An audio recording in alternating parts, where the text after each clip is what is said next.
Welcome back to the deep dive. Today we're stripping away the layers of something I think everyone struggles with, even if they don't really want to admit it. Oh, yeah, for sure. We're talking about the gap between that curated version of ourselves we show the world and, well, the reality of who we are behind closed doors. Yeah. We're looking at a specific hymn by Guru Arjan Dev Ji. Right, and it's a really powerful text. You'll find it in Dhanaasaree, specifically on page 680 of the scripture.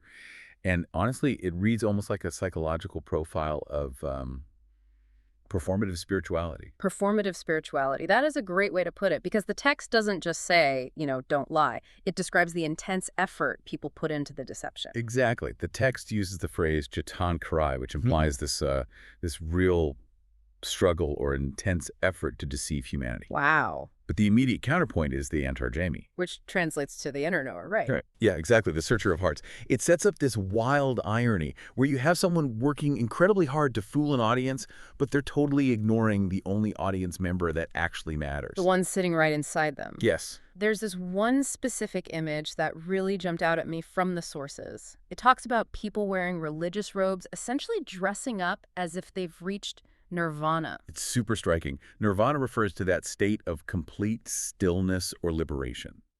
So you have someone wearing the costume of perfect peace, but underneath, they're committing sins and frantically trying to deny them. Right. It's the ultimate imposter syndrome. They're projecting holiness while internally it is just chaos. But here's the part I really want to dig into. Psychologically speaking, how does someone justify that? I mean, if you believe in an inner knower, how do you convince yourself you're getting away with it? Well, the text gives us the answer, and it is brilliant. It's all about a perception of distance. The line is jaanat, dhoor, tumeh, prabh. The deceiver convinces themselves that the divine is far away. Oh, I see. So if authority is distant, I am safe to misbehave. Precisely. It is that teacher is out of the room mentality. But the text slams that shut by saying, essentially, no, the teacher is standing right at your desk. It says the divine is near at hand. The anxiety comes from that disconnect, right? Trying to maintain a lie when the truth is so intimately close. Exactly. That anxiety feels very visceral in the text, too. It describes the greedy person looking this way and that. Yes, bhekh. It is almost cinematic. You can visualize the shifty eyes. Yeah. It represents a lack of focus. When you are driven by lob or greed, you cannot look anything or anyone in the eye. You're constantly scanning for the next acquisition or making sure your mask hasn't slipped. And the text says these people just come and go. It implies a total lack of stability. You're just spinning your wheels. You never arrive anywhere because you are never actually present. You're too busy maintaining the facade. So if the ropes don't work and the acting doesn't work, how do you actually break the cycle? Because the text is pretty specific that it is not about changing your clothes. No, it's internal. The text states, as long as the doubts of the mind are not removed, liberation is not found. The barrier isn't your outfit, it is man farama, the doubts or wandering of the mind. That is a crucial distinction. It shifts the problem from a behavioral issue to a cognitive one. It does. And that sets up the conclusion, which completely flips the script on what it means to be a saint. Because we started with the guy pretending to be a saint by wearing the robes. Right.